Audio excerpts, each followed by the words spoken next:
अब 100 दिन से ज्यादा हो गए।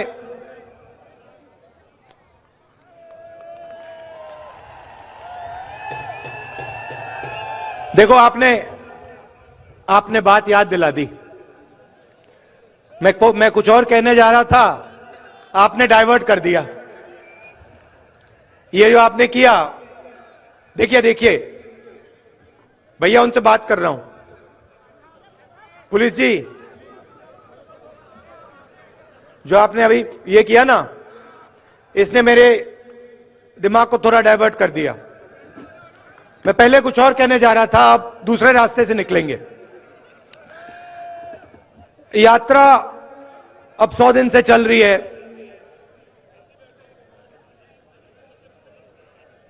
केरला, कर्नाटक, आंध्रा, तमिलनाडु, मध्य प्रदेश, राजस्थान, अलवर।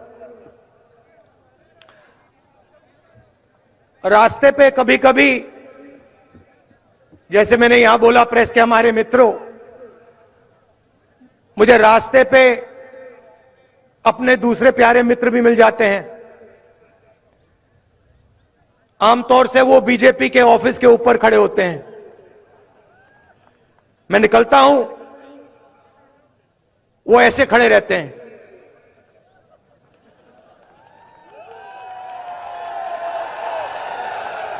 और मैं क्या करता हूं, मैं देखता हूं, पहले मैं उनसे यूं करता हूं, हाथ ऐसे रखते हैं। राहुल गांधी को वेव नहीं कर सकते, करना चाहते हैं मगर अलाउ नहीं है। मैं थोड़ा और करता हूं, फिर उनमें से एक दो यहां से हाथ हिला के यूं कर देते हैं, और फिर मैं आमतौर से जो आपने मुझे किया मैं करता हूं। कभी कभी वो देख के ऐसे करते हैं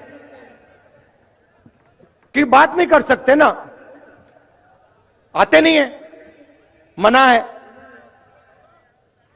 मैं नफरत नहीं करता उनसे, विचारधारा के खिलाफ लड़ता हूं, मगर वो अच्छे लगते हैं मुझे, सारे जीव अच्छे लगते हैं। तो कभी कभी वो यूं करते हैं, मतलब क्या कर रहे हो तुम, क्या कर रहे हो? कन्याकुमारी से लेकर श्रीनगर जा रहे हो।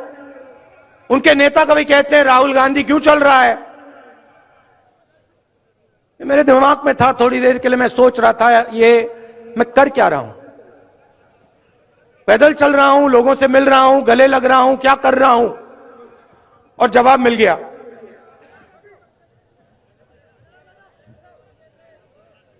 उनके जो कार्यकर्ता हैं, जो मुझसे यूं करते हैं क्या कर रहे हो, उनके लिए जवाब।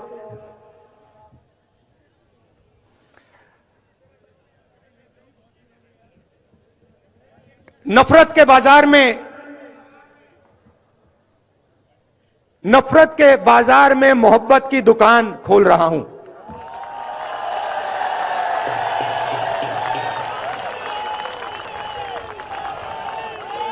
आप मुझसे नफरत करो, आप मुझे गाली दो, यह आपके दिल की बात है। आपका बाजार नफरत का, मेरी दुकान मोहब्बत की। और मैं सिर्फ अपनी बात नहीं कर रहा हूं, यह मत सोचिए कि यह सिर्फ राहुल गांधी बोल रहा है। यह पूरा का पूरा जो संगठन है, जिसने इस देश को आजादी दी। हम कौन होते हैं? महात्मा गांधी जैसे लोग, जवाहरलाल नेहरू, सरदार पटेल, अंबेडकर जी, आजाद, इन सब ने नफरत के बाजार में मोहब्बत की दुकान खोली थी। यही हम करते हैं। तो यह है मेरा जवाब बीजेपी के सब लोगों को। आइए, आप भी नफरत के बाजार में मोहब्बत की दुकान खोलना शुरू कीजिए। अंत में आपको करना पड़ेगा, क्योंकि हमारा धर्म हमारा देश मोहब्बत का देश है, नफरत का नहीं है।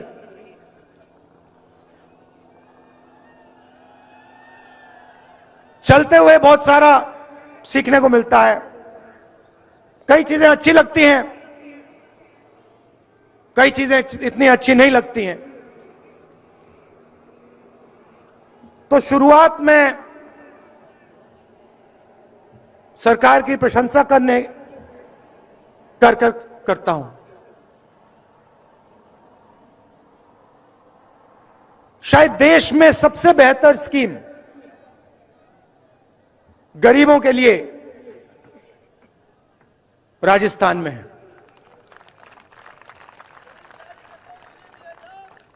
देखिए, मैं प्रशंसा कर रहा हूं, मैं फिर बुराई भी करूंगा, सच बोलूंगा मैं। तो चलते हुए महाराष्ट्र में, बाकी स्टेट्स में रास्ते पे लोग मिलते थे, कहते थे हमारे को किडनी का ट्रांसप्लांट करवाना है, पैसा नहीं है। स्टेंट लगवाना है, पैसा नहीं। मैं पूछता था कितना पैसा लगेगा? 50 लाख रुपए लगेंगे। हमारे पास नहीं है, हम किसान हैं, कहां से आएगा? सब जगह ये होता था। अजीब सी बात है, राजस्थान में ये नहीं हो रहा है।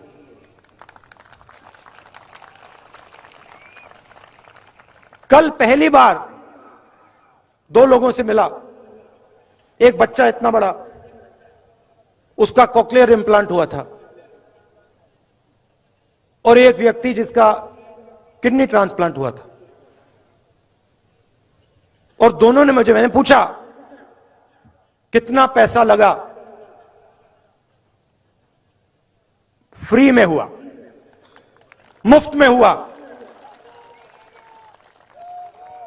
तो चिरंजीवी स्कीम ने लाखों लोगों के दिल से डर मिटाया है, तो इसकी प्रशंसा करनी पड़ेगी। और ये पूरे देश को स्कीम रास्ता दिखा सकता है। हमारे विपक्ष के नेता जो हैं, बीजेपी के नेता हैं, जहां भी जाते हैं अंग्रेजी के खिलाफ बात करते हैं। स्कूलों में अंग्रेजी नहीं होनी चाहिए, बंगाली होनी चाहिए, हिंदी होनी चाहिए, मगर अंग्रेजी नहीं होनी चाहिए। कभी आप एक काम कीजिए, ये जो नेता कहते हैं कि अंग्रेजी नहीं होनी चाहिए, उनके पास जाइए, उनसे पूछिए भैया आप ये बात तो अच्छी कर रहे हो, मगर आपका बेटा कौन से स्कूल में जाता है? क्या इंग्लिश मीडियम में जाता है? हां या ना? हां। इनके सारे के सारे बच्चे अमित शाह जी से लेकर इनके सब चीफ मिनिस्टर के बच्चे, सब एमपी के बच्चे, सब एमएलए के बच्चे, सारे के सारे इंग्लिश मीडियम स्कूल में जाते हैं और भाषण देते हैं कि भैया अंग्रेजी किसी को बोलनी नहीं चाहिए। ये नहीं चाहते हैं कि हिंदुस्तान का गरीब किसान का बेटा, मजदूर का बेटा अंग्रेजी सीखे। इसका कारण है क्योंकि वो चाहते हैं कि आप बड़े सपने ना देखो, आप खेत में से ना निकलो, आप मजदूरी से बाहर ना निकलो। इसीलिए ये आपसे कहते हैं अंग्रेजी मत पढ़ो। मैं ये नहीं कह रहा हूं कि हिंदी नहीं पढ़नी चाहिए, जरूर पढ़नी चाहिए। तमिल पढ़नी चाहिए, हिंदी पढ़नी चाहिए, मराठी पढ़नी चाहिए, सब हिंदुस्तान की सब भाषाएं पढ़नी चाहिए। मगर अगर आप बाकी दुनिया से बात करना चाहते हो, चाहे वो अमेरिका के लोग हों, जापान के लोग हों, इंग्लैंड के लोग हों, तो वहां हिंदी काम नहीं आएगी, वहां अंग्रेजी ही काम आएगी। और हम चाहते हैं कि हिंदुस्तान के गरीब से गरीब किसान का बेटा एक दिन जाकर अमेरिका के युवाओं से कंपटीशन करे और उसी की भाषा में उसे हराए। यह हमारा दृष्टिकोण है। इसीलिए यहां पे मुझे बहुत खुशी हुई है कि 1700 इंग्लिश मीडियम स्कूल शुरू किए गए हैं और 10,000 अंग्रेजी के टीचर रिक्रूट हुए हैं। अशोक गहलोत जी, यह कम है, यह कम है। राजस्थान के हर बच्चे को इंग्लिश की अपॉर्चुनिटी मिलनी चाहिए। हर बच्चे को लगना चाहिए कि मैं हिंदी सीख सकता हूं, मैं अपनी मातृभाषा सीख सकता हूं, मगर मैं पूरी दुनिया के साथ कम्युनिकेट कर सकता हूं, मैं पूरी दुनिया के साथ बातचीत कर सकता हूं। अगर मुझे जरूरत पड़ी तो अमेरिका में जाके मैं हिंदुस्तान का झंडा लहराऊंगा। तो यह भी आपने काम बड़ा अच्छा किया है। तीसरा काम जो मुझे बहुत अच्छा लगा, आपने महिलाओं को सैनिटरी नैपकिन देने का काम किया और जो उनको पहले कष्ट होता था आपने उसको मिटाया। यहां जो पुरुष हैं इनको ये छोटी सी बात लगती है, मगर इस बात को महिलाएं समझेंगी ये छोटी सी बात नहीं है, ये बहुत बड़ी बात है। तो इसके लिए भी मैं आपको धन्यवाद करता हूं। मनरेगा स्कीम जो गांव में होता था उसको आप शहर में लाए, उससे भी राजस्थान के युवाओं को जबरदस्त फायदा हो रहा है।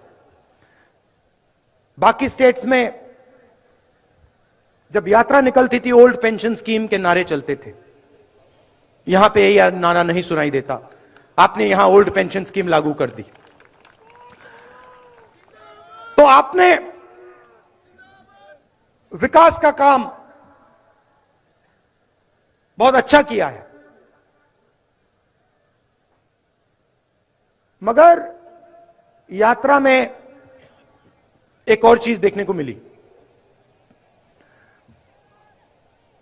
पहले प्रशंसा की थी, अब थोड़ी कड़ी बात बोलता हूं।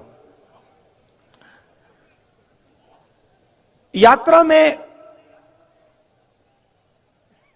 एक रस्सी है, रस्सी के अंदर सारे के सारे सीनियर नेता हैं, रस्सी के बाहर हमारे लोकल बॉडी के नेता, जिला परिषद के नेता, प्रधान और कांग्रेस पार्टी का आम कार्यकर्ता।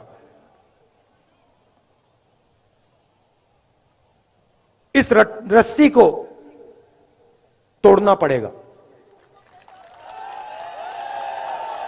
मतलब जो हमारा कार्यकर्ता है, जो हमारा लोकल बॉडी का नेता है, उसकी भी आवाज सरकार में सुनाई देनी चाहिए, सरकार के ऑफिसेज में सुनाई देनी चाहिए। और उससे भी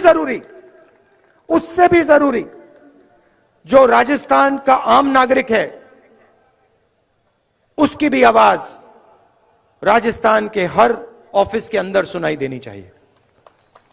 अब मैंने आपको एक बात बताई, मैं सुझाव भी दे देता हूं, पता नहीं आपको अच्छा लगे या नहीं। डिसीजन मेरा नहीं है, डिसीजन खारगे जी का है, मगर मैं यहां सामने रख देता हूं। देखिए, 3,500 किलोमीटर हम चले, चलने से फायदा होता है या नुकसान? क्या क्या फायदे मिलते हैं? हाँ, क्या क्या फायदे मिलते हैं? सबसे पहले देखिए, वजन कम हो जाता है, पेट गायब हो जाता है। सही, ठीक है। एक्सरसाइज हो जाती है। ये जो 3 सबसे बड़ी बीमारी हैं, कोलेस्ट्रॉल, शुगर, बीपी, इनका इलाज हो जाता है, अपने आप हो जाता है। सही बात। तो मेरा यह सुझाव है, और इससे सबका फायदा होगा। जैसे ये भारत यात्रा जो है, ये एक सोच है, ये एक यात्रा नहीं है। ये एक सोचने का तरीका है, देश के लिए ये एक विजन है। तो मेरा सुझाव ये है कि जैसे हम कन्याकुमारी से कश्मीर तक चले, वैसे महीने में एक बार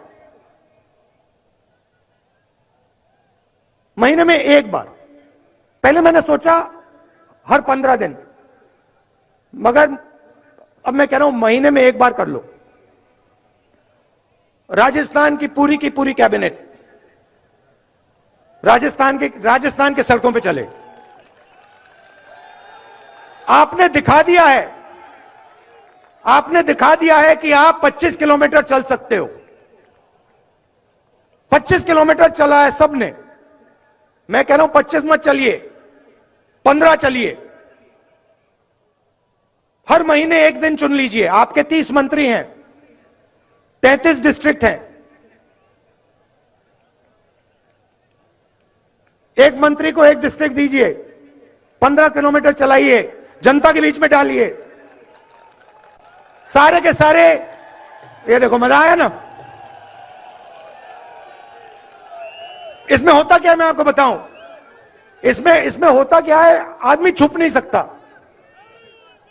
अब देखिए, मेरे पास लोग आए कहते हैं, राहुल जी हमारे गांव में पानी में फ्लोराइड है। अगर पूरी राजस्थान की सरकार महीने में एक बार, मैं हर रोज नहीं कह रहा हूं, महीने में एक बार चल ले, तो जो भी लोगों की कठिनाई होगी वो यात्रा में आकर आपके पास सीधा आ जाएंगे और आप उनकी मदद कर पाओगे।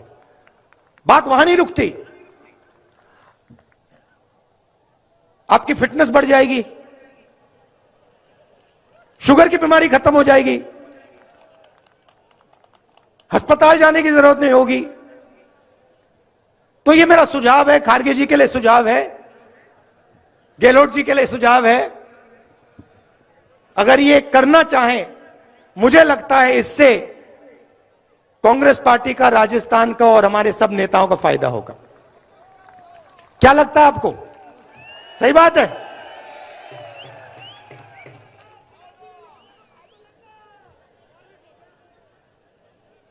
आपने यात्रा में, अभी आपने कहा जयराम, अब किसी ने कहा कि तकरीबन 3000 किलोमीटर चल ली है। मैं आपको बताऊं, मुझे पता भी नहीं लगा। आप देखिए, मेरा चेहरा देखिए, जितनी थकान कन्याकुमारी में थी अभी है, तो मुझे थकान ही नहीं हो रही। मुझे मजा आ रहा है, अच्छा लग रहा है। और थकान क्यों नहीं हुई कि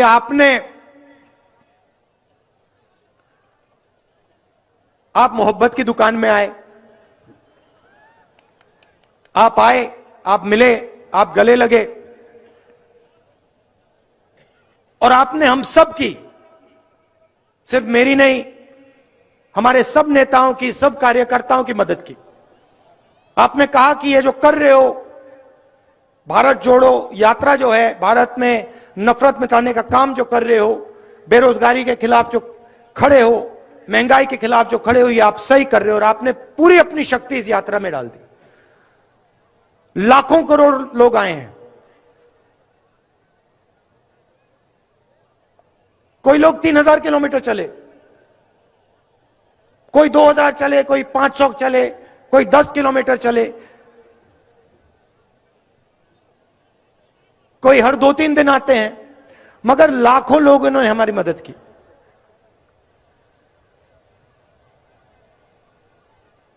हर रोज 6-7 घंटे हम चलते हैं। आज मेरा भाषण थोड़ा लंबा हो गया, मगर आमतौर से हम 7-8 घंटे आपकी बात सुनते हैं, किसानों की बात, मजदूरों की बात, और फिर 15 मिनट हम आपकी बात रखते हैं। दो चीजें मैंने इन सड़कों पे सुनी जो मैं अशोक गहलोत जी से कहना चाहता हूं। काफी चीजें मैंने उनको बताई हैं, मगर ये दो चीजें मुझे भविष्य के लिए महत्वपूर्ण लगी। पहली चीज ये कि जो हमारे आदिवासी भाई बहन हैं, जो ट्राइबल बिल में उनको हक दिया गया है, जमीन का जो हक दिया गया है, उसको राजस्थान की सरकार जल्दी से जल्दी 100% इंप्लीमेंट करके दिखा दे। आदिवासियों के बारे में मैंने कहा, भाषण में कहा कि बीजेपी आपसे कहती है कि आप वनवासी हो। आप वनवासी नहीं हो, आप आदिवासी हो, आप हिंदुस्तान के ओरिजिनल मालिक हो, और इसीलिए यह काम, यह आपका हक है, और यह काम कांग्रेस पार्टी को राजस्थान में, बाकी देश में कर देना चाहिए। बिल बहुत अच्छा है, बहुत लोगों को फायदा मिला, मगर लोग अभी छूट गए हैं और उनकी मदद होनी चाहिए। और दूसरी बात, 21वीं सदी में जिसको हम गिग वर्कर कहते हैं, जो उबर चलाते हैं, ओला चलाते हैं, जोमेटो के लिए काम करते हैं, जो डिलीवरी का काम करते हैं, छोटे छोटे काम करते हैं, उनके बारे में हमें सोचना है। जो सरकार में काम करता है उसे सरकार पेंशन देती है, उसकी रक्षा करती है, मगर जो लाखों लोग, करोड़ों लोग गिग इकोनॉमी में काम करते हैं, उनका कोई सोशल सिक्योरिटी का सिस्टम नहीं है, उनका कोई पेंशन का सिस्टम नहीं है, उनकी रक्षा नहीं होती है। तो इसके बारे में भी सरकार को सोचना चाहिए। मेरा सुझाव है कि उनके लिए सरकार एक तरीका निकाले